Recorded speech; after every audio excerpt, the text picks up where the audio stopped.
I'm Layla, 31 years old, and I grew up thinking my childhood was pretty normal. What I didn't know was that my mother's resentment toward my chronic illness would turn into something monstrous. When I was hospitalized after a severe flare-up, she whispered 6 words that changed everything. "If you die, we'll celebrate." That night I decided to leave and never look back. Before I share my story, let me know where you're watching from in the comments. Hit that like button and subscribe to follow more stories of survival and healing. I grew up in a quiet suburban neighborhood in Minnesota, in a blue house with white trim that my parents were so proud of. From the outside, we looked like the perfect American family. My mother, Grace, was known for her immaculate home and involvement in community events. My father, Richard, worked as an accountant at a respectable firm downtown. My younger sister, Abigail, was the spitting image of my mother both in looks and temperament. As a young child, I remember moments of genuine happiness. Sunday pancake breakfasts, sledding in winter, and summer barbecues where neighborhood kids would gather in our backyard. But as I grew older, things began to change, or perhaps I simply became more aware of the dynamics that had always been there. My mother was a perfectionist in every sense of the word. The house had to be spotless, meals had to be nutritionally balanced, yet delicious, and appearances always had to be maintained. Nothing I did ever seemed to meet her standards. If I got an A on a test, she'd ask why it wasn't an A+. If I cleaned my room, she'd find the one spot I'd missed. If I wore something I loved, she'd comment on how it didn't flatter my figure. "Layla, do you really think that's appropriate for school?" she would ask, eyebrows raised, as I'd come downstairs in an outfit I'd spent an hour choosing. "People will think we don't know how to dress you properly." My father was physically present but emotionally absent. He worked long hours, and when he was home, he retreated behind his newspaper or into his study. He never contradicted my mother, never stood up for me when her criticisms became too harsh. His silence was its own form of betrayal. "Your father works very hard to provide for this family," my mother would say whenever I asked why he never attended my school events. "The least we can do is not bother him when he's home." As we grew, the difference in how my sister and I were treated became increasingly obvious. Abigail could do no wrong in our mother's eyes. Her B grades were celebrated while my A grades were expected. Her artistic attempts were displayed proudly on the refrigerator, while my more skilled drawings were critiqued for minor flaws. She was the golden child, and I was the one who could never quite measure up. I remember winning first place in a regional writing contest when I was 12. My teacher had called my parents personally to tell them how exceptional my short story was. When I came home clutching my certificate and prize, my mother glanced at it and said, "That's nice, Layla. Did you remember to take the chicken out of the freezer like I asked?" That same year, when Abigail came in third place in a spelling bee, my parents took her out for ice cream and bought her a new book as a reward. The contrast wasn't lost on me even at that age. Despite the constant subtle put-downs and lack of recognition, I continued to excel academically. I joined the debate team and the school newspaper. I volunteered at the local animal shelter. Part of me still hoped that if I achieved enough, if I was good enough, my parents would finally see me, really see me. It was during this time that I discovered photography. Mrs. Winters, my 8th grade art teacher, noticed I had an eye for composition and loaned me an old film camera. From the first moment I looked through that viewfinder, I felt a sense of control I'd never experienced before. Through the camera, I decided what was worthy of attention, what deserved to be preserved. I saved my allowance and birthday money to buy my own digital camera when I was 15. I'd spend hours walking around our neighborhood or in the nearby park capturing images of ordinary things in ways that made them seem extraordinary. A dewdrop on a leaf, an elderly couple holding hands on a park bench, the shadows of bicycle wheels on sun-dappled pavement. Photography became my escape, my way of creating beauty in a household where I felt increasingly invisible. When I was behind the camera, it didn't matter that my mother found fault with everything I did, or that my father couldn't be bothered to engage with me. All that mattered was the image, the story I was telling through my lens. In those photographs, I could see the beginnings of who I would become, Not the perfect daughter my mother wanted, not the invisible presence my father seemed comfortable with, but someone with her own vision, her own voice. Someone who saw beauty in unexpected places and had the skill to capture it. Little did I know that this passion would not only provide me with an emotional outlet during my difficult teenage years, but would eventually become my salvation and path to independence.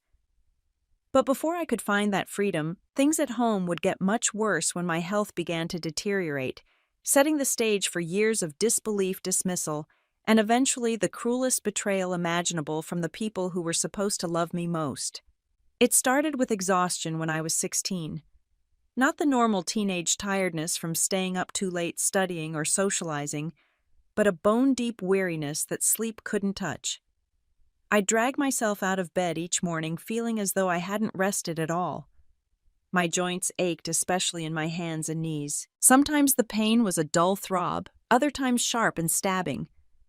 "Mom, I don't think I can go to school today," I said one morning, my body heavy with fatigue.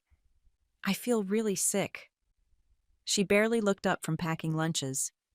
"Layla, everyone gets tired. You can't miss school every time you didn't get enough sleep. What were you doing all night texting friends?" "No, it's not that kind of tired. Something feels wrong." She sighed dramatically. "There's always something with you.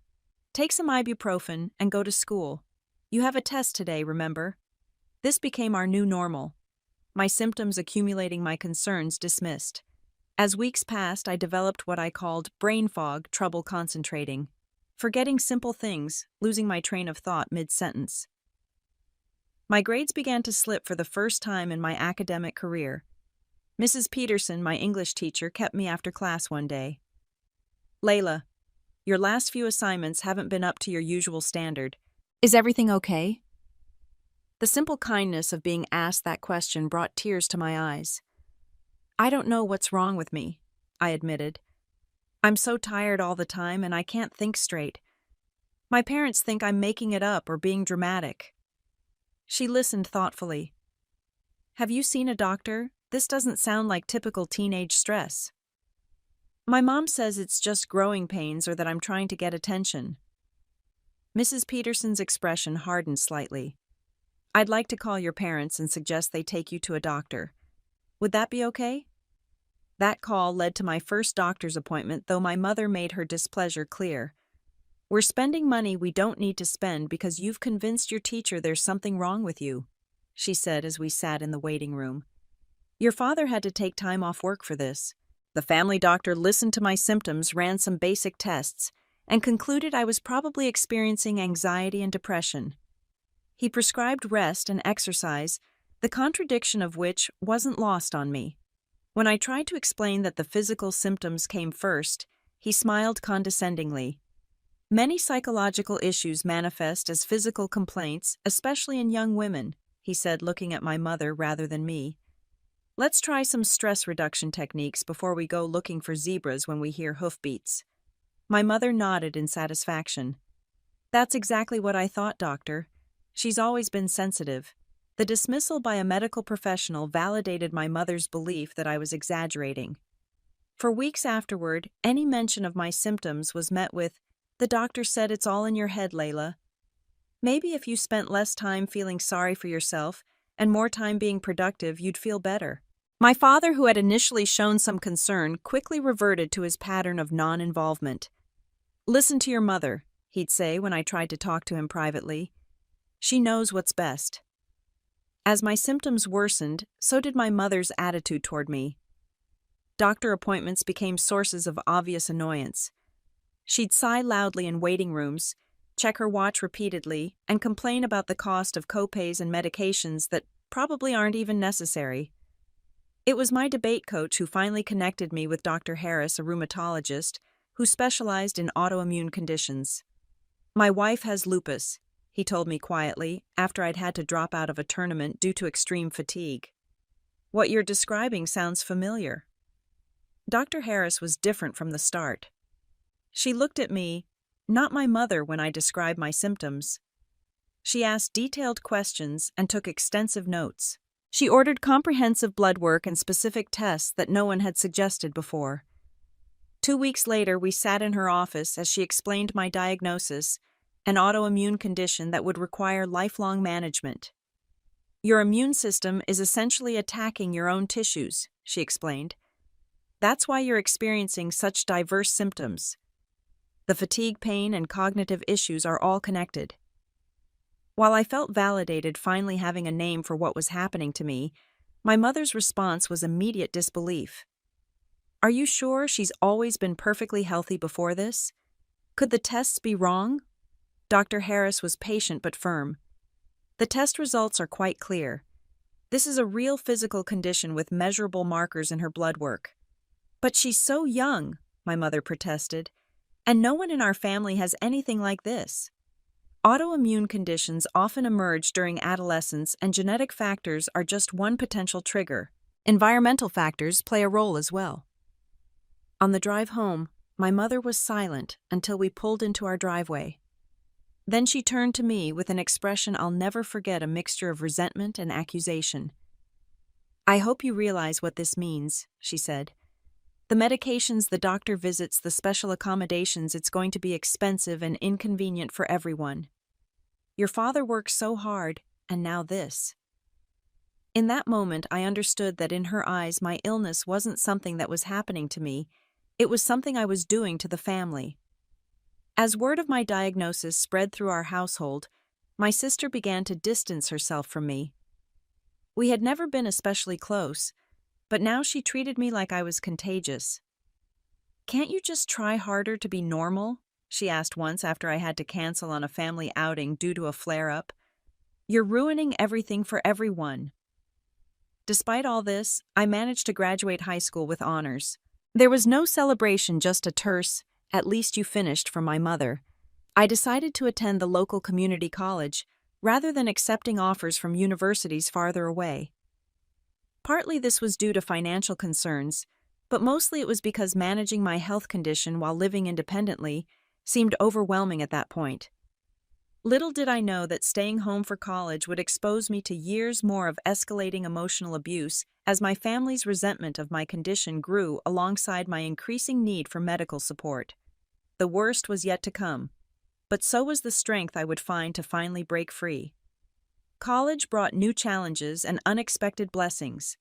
While living at home made managing my health easier in some ways, it intensified the emotional strain of my family's attitude toward my condition. I chose a schedule that worked around my energy levels, taking classes primarily in the afternoon when my morning stiffness had subsided. My mother viewed this as laziness. Everyone else manages to get up and go to work in the morning, she'd say, yanking open my curtains at 7 a.m., even on days when I had no classes until noon. The real world isn't going to accommodate your schedule. Living at home was a financial necessity. My medical expenses ate up what little money I could earn from my part-time campus job at the library. Even with insurance, the co-pays, specialized medications, and occasional treatments added up quickly. My father would leave the medical bills on my desk, a silent accusation. It wasn't all darkness, though. At college, I found people who accepted me without judgment. There was Mia, who saved me seats in classes for the days when walking was difficult. There was Aiden, who drove me to doctor appointments when my parents couldn't fit it into their schedule. And there was Teresa, who researched my condition so thoroughly, she sometimes knew about new treatments before I did. "This is what friends do," Teresa said simply when I tried to thank her once. "We show up for each other." What a revelation that was. That caring for someone shouldn't come with conditions or resentment. The most significant relationship I formed during this time was with Professor Jenkins, my photography instructor. He recognized my talent immediately and became not just a teacher, but a mentor and advocate. "You have a unique perspective, Layla," he told me after reviewing my first portfolio. "You capture the beauty in struggle, the dignity in ordinary moments. That's rare." When I explained why I sometimes needed extensions on assignments, he nodded thoughtfully. "Art has always been a way to transform pain into something meaningful. Your experiences give you insight many young photographers lack." Professor Jenkins introduced me to the work of photographers who documented their own health journeys, showing me that my condition could inform my art, rather than just limit my opportunities. For the first time, I began to see a possible future where my identity wasn't defined by what I couldn't do, but by what I uniquely could. At home, the situation continued to deteriorate. My mother's resentment manifested in forgetfulness about my needs. She'd forget to pick up my prescriptions, leading to missed doses and flare-ups. She'd schedule family events during my treatment appointments and then act disappointed when I couldn't attend. "I can't keep track of your endless medical stuff, Layla," she'd say. "You're an adult now. Take responsibility." The irony of being told to take responsibility by someone who actively sabotaged my health management wasn't lost on me. I began asking my friends to drive me to the pharmacy and kept a small stock of emergency medications hidden in my room. My father retreated further into his work, coming home later and later. When he was home, he buried himself in television or yard work, anything to avoid the tension that permeated our house. Once, when I approached him privately about Mother's behavior, his response broke my heart. "Your mother has a lot on her plate, Layla. This isn't easy for her either." As if my illness was something I was doing to her, rather than something happening to me. Meanwhile, my sister Abigail thrived. She earned scholarships, was elected to student government, and had an active social life. My mother never tired of drawing comparisons. "Why can't you be more like your sister? She never makes excuses." Abigail manages to help around the house even with her busy schedule. "Look how independent Abigail is. She never asks for rides or special treatment." During my junior year, I experienced a severe flare-up that landed me in the hospital for 5 days. The doctors adjusted my medications and monitored my kidney function, concerned about potential organ involvement. My roommate Teresa visited daily, bringing assignments and small gifts to cheer me up. Professor Jenkins sent flowers with a note saying the department was holding my scholarship. My family visited once for exactly 30 minutes. My mother spent most of that time complaining about the hospital parking fees and how my father had to take time off work. My sister looked uncomfortable and wouldn't meet my eyes. As they were leaving, I overheard my mother in the hallway. "This is getting ridiculous. Do you know what this hospital stay is going to cost us? The insurance deductible alone?" My father's murmured response, "What can we do?" "She's our daughter." "She's a burden, Richard. She's always been difficult, and now this. It's like she's doing it on purpose." I pressed the morphine button and let the medication carry me away from their voices. Despite all this, photography continued to be my salvation. I poured myself into my coursework, developing a distinctive style that often featured contrasts between light and shadow, visible and invisible strength and vulnerability. My online portfolio began to attract attention, and I secured small freelance jobs photographing events and creating content for local businesses. Each small success felt like a tiny act of rebellion against my family's limited expectations for me. Each payment for my work went into a secret savings account that I hoped would someday fund my escape. When I graduated with honors in photography and digital media, my family attended the ceremony, but left immediately after skipping the departmental reception where my work was being exhibited. Professor Jenkins noticed their absence. "Your parents aren't staying for the exhibition. You have 3 pieces in the showcase." "They had other plans." I said, the lie bitter on my tongue. He studied me for a moment, then said carefully, "You know, Layla, talent like yours deserves nurturing, and you deserve support." It was the closest anyone had come to acknowledging that what I was experiencing at home wasn't normal. I felt seen in a way that made me both grateful and unbearably sad. What I didn't know then was that the worst betrayal was still to come, words so cruel they would finally break the chains of obligation and guilt that kept me tethered to a family that had never truly embraced all of who I was. Words that would ultimately set me free, though the cost of that freedom would be high. At 24, I had completed my degree, but remained trapped in my parents' home building my fledgling photography business while managing my increasingly complex medical needs. My daily routine revolved around a delicate balance of medication schedules, energy conservation, and work commitments. Each morning began with a handful of pills taken with food to prevent stomach damage. I'd rest for 30 minutes while they took effect, easing the stiffness and pain enough that I could shower and dress. On good days, I could work for several hours before needing to rest again. On bad days, even basic self-care was a challenge. My mother viewed this routine with visible disdain. "Must be nice to lie around all day," she'd comment, despite seeing me working at my computer or editing photos for clients. When I'd explain that I was actually working, she'd respond, "Well, it doesn't look like real work to me." The tension in our household had reached a near constant state. My father had essentially checked out, coming home only to eat and sleep before returning to the office. My sister, now in her junior year at a prestigious university, visited rarely and spoke to me even less frequently. In March of that year, I experienced a severe flare-up that temporarily affected my mobility. My rheumatologist prescribed a short-term steroid treatment and recommended I use a wheelchair for a few weeks to prevent further joint damage. The first day I came home with the wheelchair, my mother's reaction was immediate and visceral. She physically recoiled when I wheeled through the front door. "Is that really necessary? The neighbors will see. Dr. Harris says it's just for a few weeks to take pressure off my joints while the new medication kicks in." She pressed her lips together. "Where are we supposed to put that thing? The house isn't set up for this, Layla. I'll keep it folded in my room when I'm not using it. It won't take up much space." That evening, I overheard her on the phone with a friend.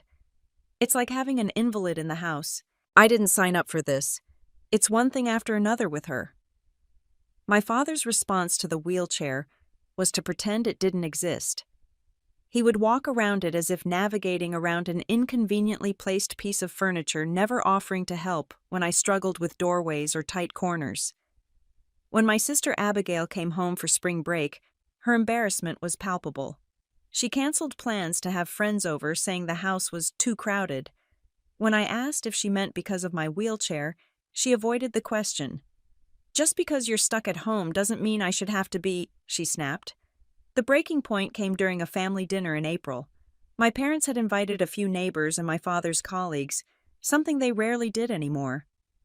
I'd had a particularly difficult day with increased pain and fatigue, but I made the effort to join the dinner, knowing my absence would only fuel my mother's resentment. I wheeled up to the space left at the dining table, but before I could position myself, my mother interjected. "Layla, wouldn't you be more comfortable eating in the kitchen? The dining room is so crowded with everyone here." The implication was clear. My wheelchair was an eyesore, and by extension, so was I. "I'm fine here, Mom," I said quietly, not wanting to create a scene in front of guests. She flashed her social smile, the one that never reached her eyes. "Well, if you're sure, I just want you to be comfortable." The dinner progressed with stilted conversation. I noticed how my parents spoke about Abigail's accomplishments, my father's recent promotion, my mother's community work, while I remained unmentioned, as if my existence was a footnote in the family narrative. Then my father's colleague asked what I did for a living. Before I could answer, my mother jumped in. "Layla's exploring her options right now. She's been dealing with some health issues." "I'm actually a freelance photographer," I corrected gently. "I specialize in event photography and digital media content." "How interesting," the colleague's wife said.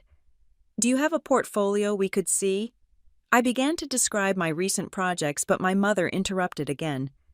"It's more of a hobby, really. With her condition, it's difficult for her to commit to regular work." The familiar burn of humiliation crept up my neck. "Actually, I have several regular clients and a growing business," I said, my voice firmer now. My mother's expression hardened. "Well, it's hardly enough to support yourself, is it? Not with all your medical expenses." A heavy silence fell over the table. One of the guests cleared their throat uncomfortably. "Speaking of which," my mother continued, seemingly unable to stop herself, "you can't imagine what a drain these special treatments and medications are. The insurance only covers so much, and with college costs for Abigail." I felt something shift inside me, a tectonic plate moving after years of pressure. Without a word, I wheeled myself away from the table and toward my room, my hands shaking with a mixture of rage and humiliation. Behind me, I heard my mother's voice, bright and brittle. "She gets emotional sometimes. It's part of her condition. Now, who would like more roast beef? In my room, the combination of stress, missed medication, my mother had forgotten to refill one of my prescriptions, and reduced food intake triggered a cascading reaction. My heart raced, my vision blurred, and pain seared through my joints. I reached for my phone to call someone, anyone, but lost consciousness before I could dial. I woke to paramedics lifting me onto a stretcher, my parents standing in the doorway of my bedroom. The dinner guests were gone. BP's low pulse, rapid and thready, one paramedic said to another. Possible autoimmune crisis. Let's move. In the ambulance, the paramedic asked about my medications. When I was too disoriented to answer clearly, he turned to my mother, who had insisted on riding along. Ma'am, what medications does your daughter take? She fumbled with the names and dosages, unable to provide the information that could help stabilize me. I don't keep track of all that, she said defensively. She's an adult. She manages her own medications. The hospital was a blur of bright lights, urgent voices, and sharp sensations. I was diagnosed with a severe flare-up complicated by medication disruption and dehydration. They admitted me to monitor my kidney function and administer IV steroids and fluids. Late that night, when the ward was quiet and I was finally stabilized, my parents came to my room. My father looked tired and uncomfortable in the hospital setting. My mother's face was set in her martyr expression, the one that said she was enduring yet another inconvenience caused by me. They thought I was asleep. I kept my eyes closed, too exhausted for another confrontation. I heard them speaking quietly to each other. How long will she be in here? My father asked.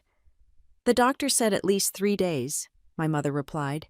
More bills, more time off work. Grace, please. She can hear you. No, she's out from the sedatives. And even if she could hear, maybe she should. Maybe she should understand what this is doing to our family. The constant drama, the expenses, the embarrassment tonight. There was a long pause. Sometimes I think... My mother's voice dropped even lower, but in the quiet hospital room, I could still hear every word with perfect clarity. Sometimes I think if she would just die, we could finally move on with our lives. My father gasped. Grace, you don't mean that. She gave a small, bitter laugh. Don't I think about it, Richard? If you die, we'll celebrate. No more dragging the family down with your constant needs. No more draining our retirement fund for your treatments. No more explaining to friends why our daughter is in a wheelchair instead of building a normal life. The silence that followed was deafening. I expected my father to defend me, to express shock or anger at what my mother had just said. Instead, after a long moment, I heard him sigh. You're tired. We should go home and get some rest. Not, that's a terrible thing to say. Not, she's our daughter and we love her no matter what. Just, you're tired. In that moment, something inside me that had been hanging by a thread finally snapped.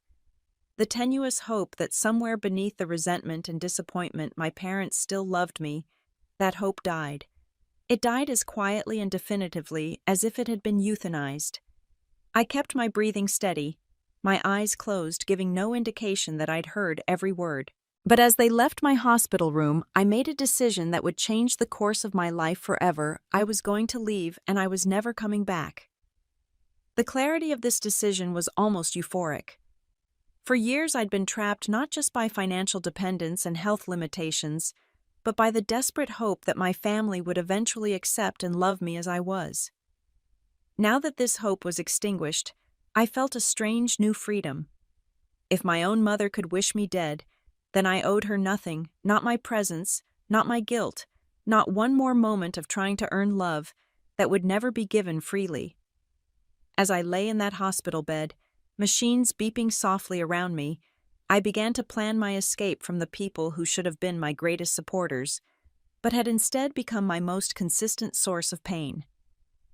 During the 3 days I spent in the hospital, I formulated my escape plan with a clarity and determination I hadn't felt in years. The hospital social worker, Ms. Rodriguez, visited me on the second day to discuss my home support system and seemed concerned by my vague answers. Layla, is there something about your home situation you'd like to talk about?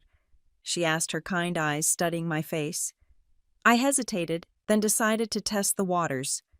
What resources are available for someone with my condition who needs to live independently? Her expression shifted subtly. There are several programs that might help. Are you considering moving out on your own? I'm exploring my options, I said carefully. By the end of our conversation, I had information about disability benefits, housing assistance programs, and local support groups for people with chronic illnesses. Ms. Rodriguez also gave me her direct number. If you ever need to talk, or if your situation changes suddenly, please call me, she said meaningfully. That evening, when my room was empty, I called Professor Jenkins from my hospital bed. I hadn't spoken to him much since graduation, but he had always told his students to reach out if they needed anything. Layla, it's good to hear from you. Are you okay? You sound different. I couldn't bring myself to repeat my mother's words, so I simply said, I'm in the hospital, and I've realized I need to move out of my parents' house as soon as possible. I have some money saved, but I need a temporary place to stay while I find an apartment. I wouldn't ask if I had any other options. The pause that followed was brief. My wife and I have a finished basement with its own bathroom. It's yours for as long as you need it. When do you want to make the move? Tears sprang to my eyes. Thank you. I'll need a couple of weeks to get things in order. Whatever you need. And Layla, I'm proud of you. After being discharged, I returned to my parents' house with my plan firmly in place. I would act normal, give them no reason to suspect I was planning to leave. Meanwhile, I would accelerate my freelance work, taking on as many projects as my health allowed to build up my financial cushion. I created a list of essential items to take with me: medications, important documents, photography equipment, and a few personal belongings that held sentimental value. Everything else I could replace eventually. The timing came together perfectly when my parents and sister announced they would be traveling to Abigail's University for a weekend award ceremony. My mother mentioned it casually over dinner, not even asking if I wanted to attend. The assumption that I wouldn't or couldn't come along stung, but it also provided the perfect opportunity. That sounds wonderful, I said, forcing enthusiasm into my voice. Abigail deserves the recognition. Don't worry about me. I'll be fine on my own for the weekend. As soon as their car pulled out of the driveway that Friday morning, I sprang into action. I had already secretly packed most of my essential items, hiding them in storage containers under my bed. I called Aiden, who arrived with his truck within the hour. Are you sure about this, Layla? He asked, as we loaded the last of my belongings. I looked back at the house that had been both my prison and my home for 24 years. I've never been more sure of anything in my life. I left a brief note on the kitchen counter. I've moved out. I'm safe, but I won't be coming back. Please don't try to find me. I need space to heal. Layla. I didn't mention what I'd overheard in the hospital. I didn't list years of grievances or express anger. Those words weren't for them, they were for me, and I was taking them with me into my new life. Professor Jenkins and his wife Carol welcomed me into their home with a warmth I hadn't experienced in years. Their basement apartment was small but comfortable, with a twin bed, a desk for my computer, and a bathroom with grab bars that Carol had installed the day before my arrival. We want you to feel at home here, she said, showing me where they had cleared space in the refrigerator for my special diet foods. For as long as you need. The early days of independence were challenging. I had to find new doctors, establish care with a local rheumatologist, and navigate the complex healthcare system on my own. There were times when the administrative burden felt overwhelming, especially during flare-ups when my cognitive function was affected. Money was tight. Even with a growing roster of photography clients, the combination of living expenses and medical costs meant I had to budget carefully. I applied for every assistance program Ms. Rodriguez had recommended, swallowing my pride in the face of necessity. I found an unexpected ally in Dr. Patterson, my new rheumatologist. After hearing a sanitized version of why I had left home, she connected me with a research study for my condition that provided free medication and monitoring for a year in exchange for participation. You're not the first patient I've seen who's had to leave an unsupportive family situation, she said. Chronic illness can reveal who truly has your back. Gradually, I established a new routine. Mornings were for medical management and rest. Afternoons were for photography work, editing photos, meeting with clients, updating my portfolio. Evenings were for a photography project that had been forming in my mind since the hospital, a series documenting the invisible nature of chronic illness. I called it What You Can't See. Each image paired a portrait of someone with an invisible condition with symbolic representations of their internal experience. A woman with lupus photographed in harsh light that only she could see. A man with chronic fatigue shown carrying invisible weights. A child with juvenile arthritis, with hands that appeared normal in one frame and were revealed as painful and inflamed in the next. When I posted the first few images online, the response was immediate and overwhelming. People with chronic conditions shared the photos, adding their own stories.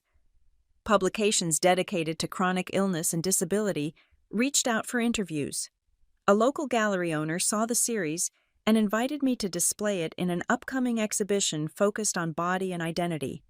Throughout this period, my phone buzzed regularly with messages from my family. At first, they expressed confusion, then anger.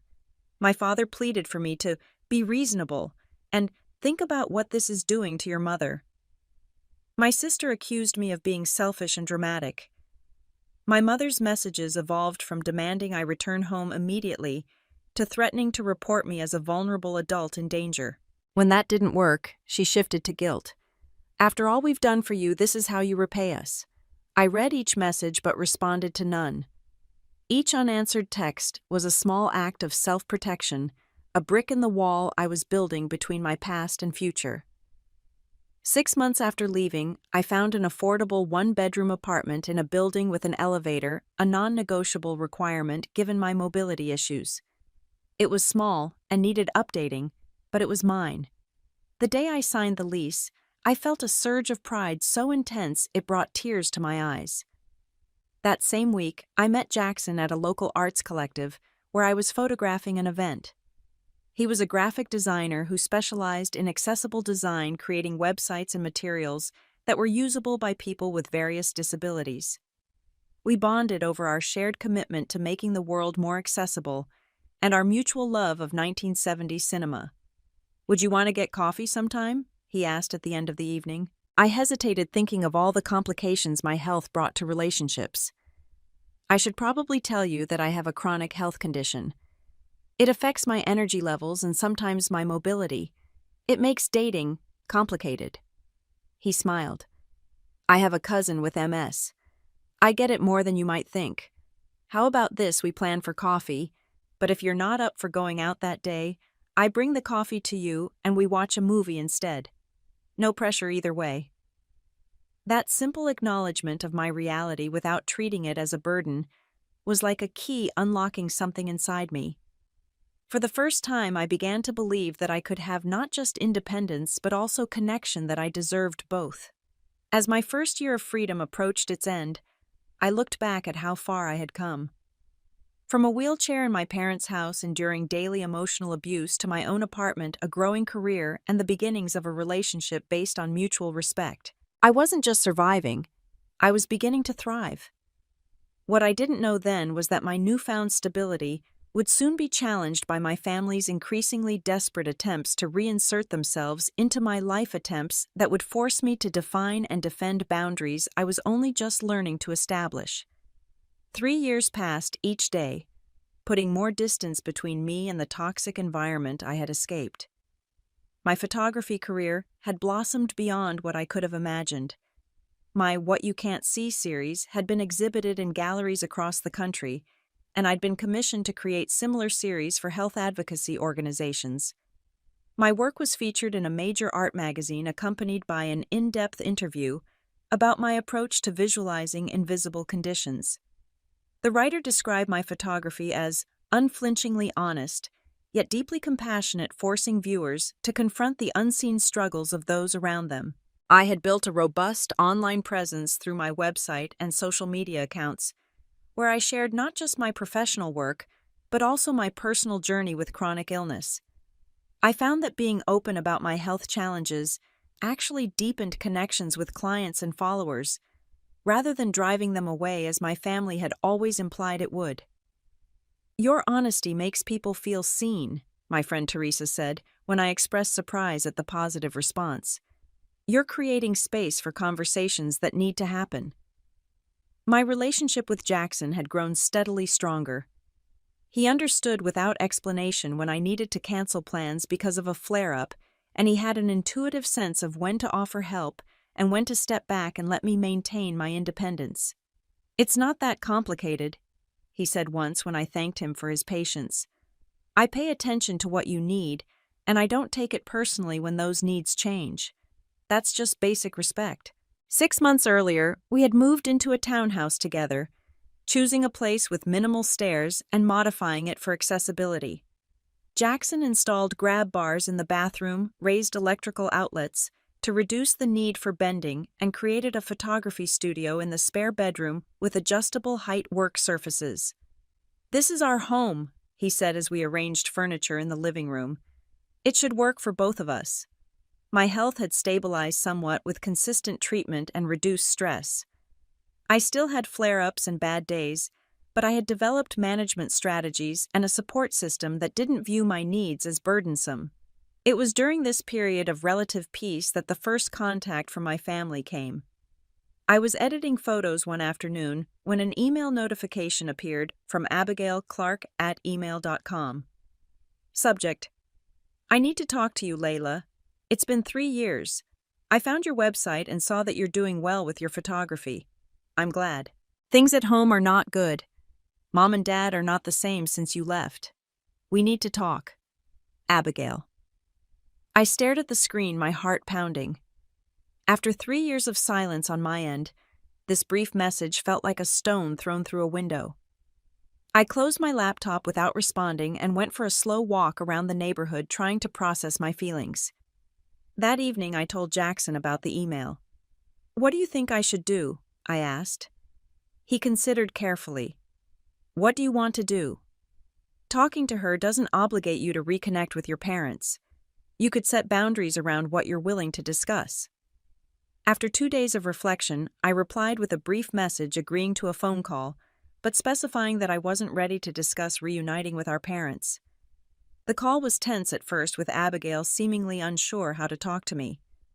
Then the floodgates opened. "When you left, Mom was furious," she said. "She kept saying you were being dramatic and ungrateful, that you'd come crawling back when you ran out of money. Dad was quiet like always, but I could tell he was worried. They told everyone you were staying with friends while getting specialized treatment." She paused, and I heard her take a deep breath. "After a few months, when you didn't come back or respond to their messages, Mom started blaming everyone but herself.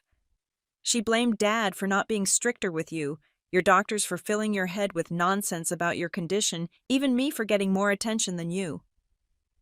"And what do you think, Abigail?" I asked, keeping my voice neutral. Another long pause. I think they were wrong. The way they treated you was wrong. I was wrong too for going along with it. I didn't understand your condition, and it was easier to believe Mom when she said you were exaggerating. I'm in medical school now, and I've learned so much about autoimmune disorders. I keep thinking about all the times you were in pain and none of us believed you." The apology I'd never expected to hear from any member of my family brought tears to my eyes, but I remained cautious. "Thank you for saying that. It means a lot." "There's more," she continued. "Mom found your website last month. She saw the magazine feature.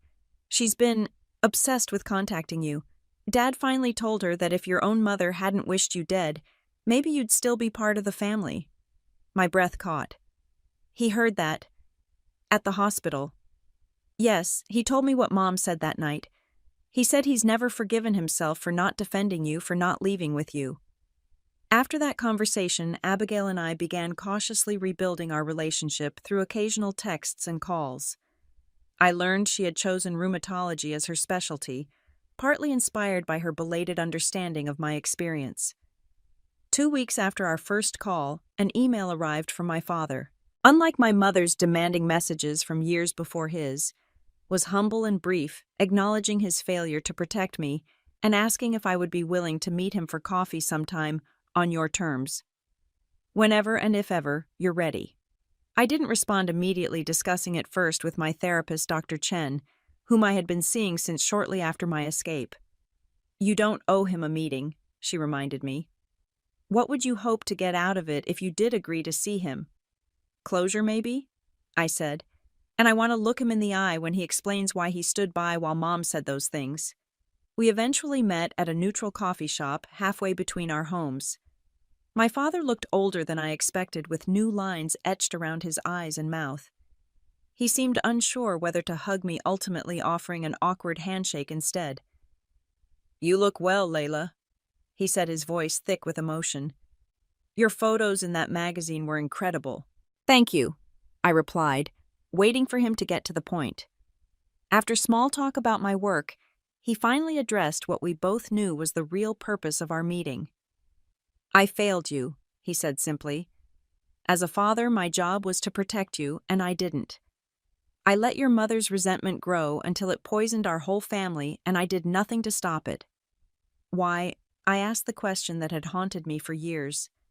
Why didn't you say anything that night in the hospital? He looked down at his hands. I was a coward. I'd spent so many years avoiding conflict with your mother that it had become a reflex. By the time I processed what she'd said, you were gone. He looked up, his eyes wet. It's no excuse. There is no excuse. The meeting didn't result in an immediate reconciliation, but it opened a door to occasional carefully boundaried communication. My mother was a different story.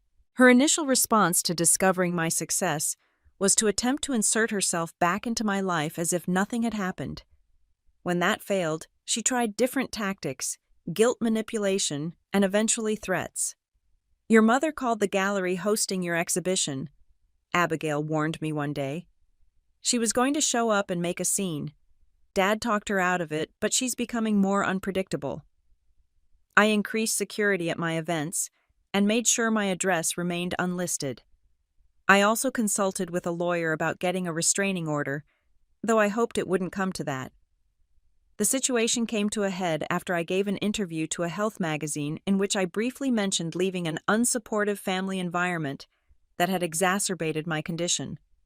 Though I hadn't named names or shared specific details, my mother was convinced I was trying to publicly shame the family.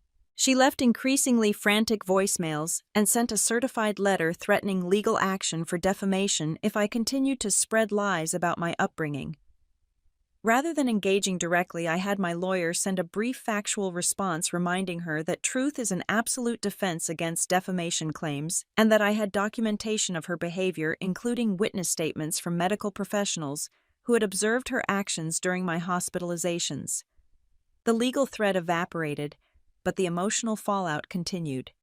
My sister reported that our mother had taken to rewriting history, telling relatives and friends that I had always been troubled and unstable, that she had done everything possible to help me before I inexplicably cut off contact. She believes it now, Abigail said sadly. She's convinced herself she was a perfect mother to a difficult child. Through all of this turmoil, I maintained my boundaries and continued building my life. I focused on my growing photography business, my relationship with Jackson, and my advocacy work for people with invisible disabilities. Each success, each moment of joy, felt like vindication of my decision to leave. When Jackson proposed on our second anniversary, presenting a vintage camera along with an engagement ring, I said yes without hesitation. As we planned our small, accessible wedding, I grappled with whether to invite my father and sister, ultimately deciding to include them, but with clear expectations about behavior and my mother's exclusion from the event. It was a painful decision, but a necessary one for my well-being. As my new life continued to unfold and flourish, I understood that healing didn't mean pretending the past hadn't happened. It meant building something new on my own terms with people who valued me exactly as I was. At 31, looking back on the journey of the past 5 years since leaving my family home, I'm struck by how completely my life has transformed. The frightened, devalued young woman who wheeled herself out of that house with a few belongings and a fragile hope for independence has become someone I'm proud to be. My photography studio, visible light photography has established itself as a leader in inclusive portraiture and advocacy imagery. Clients come to me specifically for my ability to capture the complexity of their experiences, whether they're living with chronic conditions or simply want photographs that reflect their authentic selves. Last year, my work was acquired by the National Portrait Gallery for a permanent exhibition on changing perceptions of disability in America. Standing in that prestigious space, seeing my photographs on those walls, I thought of all the times my mother had dismissed my hobby and felt a quiet vindication that needed no audience. My marriage to Jackson has shown me what true partnership looks like. We approach my health challenges as a team without resentment or martyrdom. On good days, we hike the accessible trails in the state park near our home or try new restaurants in the city. On bad days, he brings me tea and my medications, then gives me space to rest without hovering or making me feel guilty. Marriage isn't just about the good times, he said once. It's about showing up for each other through everything. Your health is part of you, not a burden I tolerate. Over the years, I've developed better strategies for managing my condition. Working with Dr. Patterson, I found a medication combination that reduces the frequency and severity of flare-ups. I've incorporated gentle yoga and swimming into my routine, both of which help with joint pain without causing further inflammation. I've learned to listen to my body's signals before they become screams to rest, before I collapse to ask for help, before I reach crisis. These weren't skills my family environment allowed me to develop, not when every accommodation was treated as an imposition, every limitation as a moral failure. My relationship with my father and sister has evolved into something I never expected. We're not close in the conventional sense, but we've established a careful rapport based on their continued respect for my boundaries. My father sends emails every few weeks sharing brief updates about his life without pressure for more engagement than I'm comfortable with. My sister, now a practicing rheumatologist, occasionally consults me about resources for her patients with similar conditions to mine. The final confrontation with my mother came unexpectedly at the opening night of my largest solo exhibition. The show, titled Resilience, featured portraits of people who had overcome various forms of adversity, paired with images representing their inner strength. I was speaking with a group of gallery patrons when I felt a tap on my shoulder. Turning, I found myself face to face with my mother for the first time in 5 years. She looked older, smaller somehow, but I recognized the determined set of her jaw. "Layla," she said, her voice carrying that familiar note of authority that used to make me shrink inside myself. "We need to talk." The gallery director, who knew my history, moved quickly to intervene, but I held up my hand. "It's okay. I'll handle this." I led my mother to a quiet corner of the gallery, away from the crowd. My heart was pounding, but I was surprised to find that my hands were steady.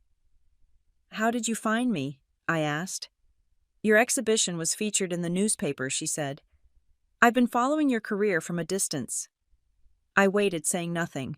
In the past, I would have rushed to fill the silence to apologize for my existence, to make her comfortable at my expense. Not anymore. After a long moment, she spoke again, her voice lower. "You've done well for yourself. The photographs they're very powerful." "Thank you," I said simply. "I've been in therapy." She continued the words, seeming to surprise even her. "Your father insisted after everything. I've been trying to understand why I treated you the way I did." I remained silent, watching her struggle for words. "I was wrong," she finally said, tears welling in her eyes. "What I said in the hospital that night, I didn't mean it. I was exhausted and frustrated and scared." "You meant it," I corrected her gently but firmly. "Maybe not in your most rational moments, but in that moment you meant it. And it wasn't just that night. It was years of making me feel like a burden, like my existence was an inconvenience to you." She flinched but didn't deny it. "I don't know if you can ever forgive me. I'm not sure I deserve forgiveness. But I wanted you to know that I understand now what I did. And I'm sorry, Layla. I'm so sorry." The apology I had both longed for and stopped expecting hung in the air between us.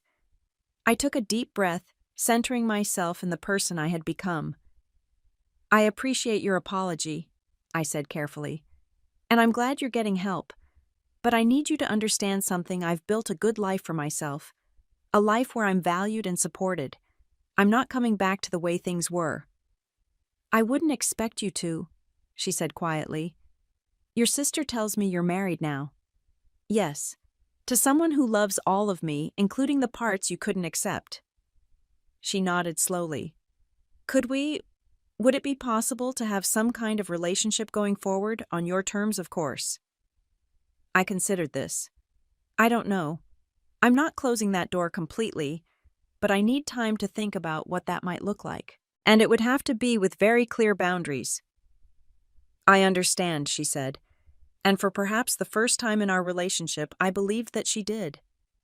As she turned to leave, she paused. "Your work really is extraordinary, Layla.